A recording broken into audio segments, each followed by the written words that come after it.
नूर समोर उभी होती. आता जे व्हायचे ते होऊ दे असं म्हणून तिने एंट्री केली आणि इकडे अभिजित कोहिनूरमध्ये एंटायर झाला. अरे तू नेहमी वेळेवर येणारा, आज इतका उशीर का झाला रे तुला? सिनियर ॲडव्होकेट मी बर्वे अभिजितला पाहून म्हणाले. काय सांगू तुम्हाला?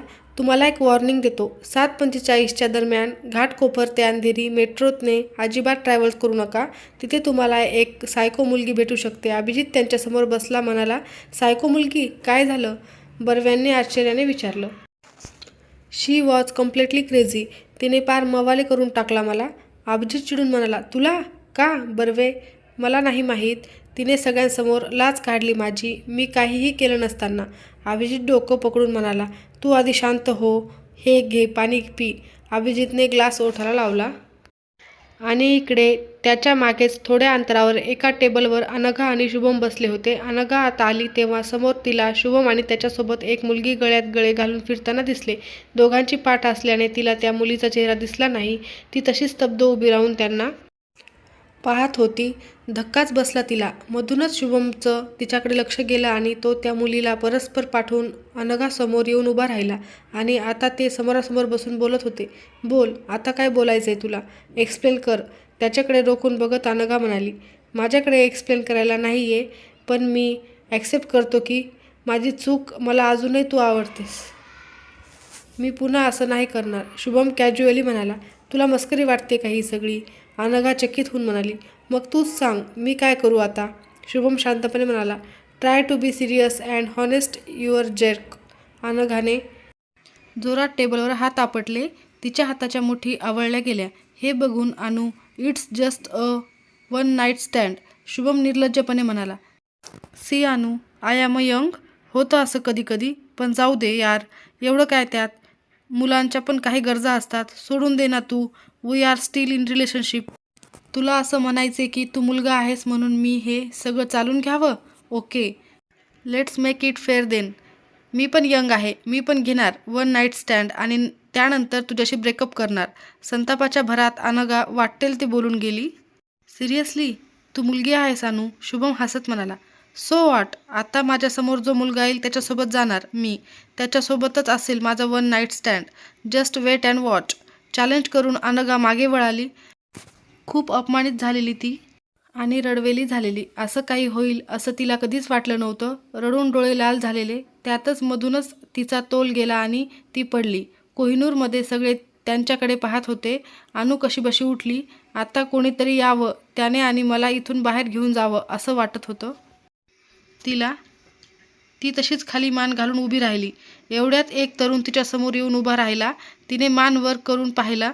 लेन्स नसल्यामुळे तिला त्याच्या चेहराच नीट दिसेना. डोळे बारीक करून त्याच्याजवळ जाऊन ती चेहरा निरखू लागली आणि तिचे डोळे विस्फारले गेले. तो अभिजित होता. ताडताड जिना चढत वर गेला आणि बघितलं तो थक्कच झाला. अनु फुल टल्ली झाली होती. खरं म्हणजे तिने सॉफ्ट ड्रिंक ऑर्डर केलं, पण बारमधल्या एका ग्रुपने प्रँक करायचा म्हणून तिच्या ड्रिंकमध्ये वोडका मिक्स केला आणि ती 2-3 ग्लास प्यायली. अभि लगेच तिच्याकडे गेला. ती मोठमोठ्याने कोकलत दोस्त दोस्त ना रहा, प्यार प्यार ना रहा गाणं म्हणत होती. आजूबाजूचे सगळे तिच्याकडे पाहून हसत होते. मजा चालली आहे तुझी. अगं काय चाललंय तुझं?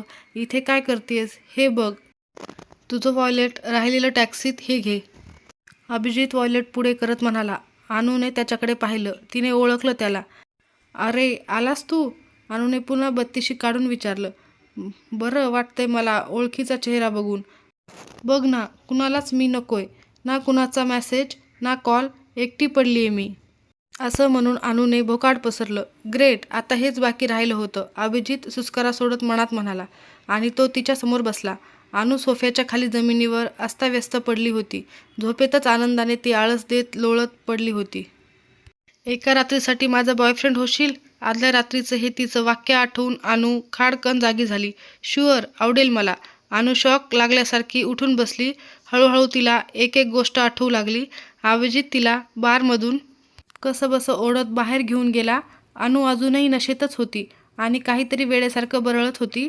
अभिने तिला एक जवळच्या बेंचवर बसवलं तर ती तिथेच आडवी झाली. अभिजितने कपाळावर जोरात हात मारला आणि हिचं काय करावं तेच त्याला सुचत नव्हतं.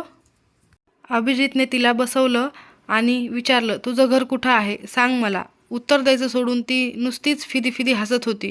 तिचं डोकं ठिकाणावर नव्हतं.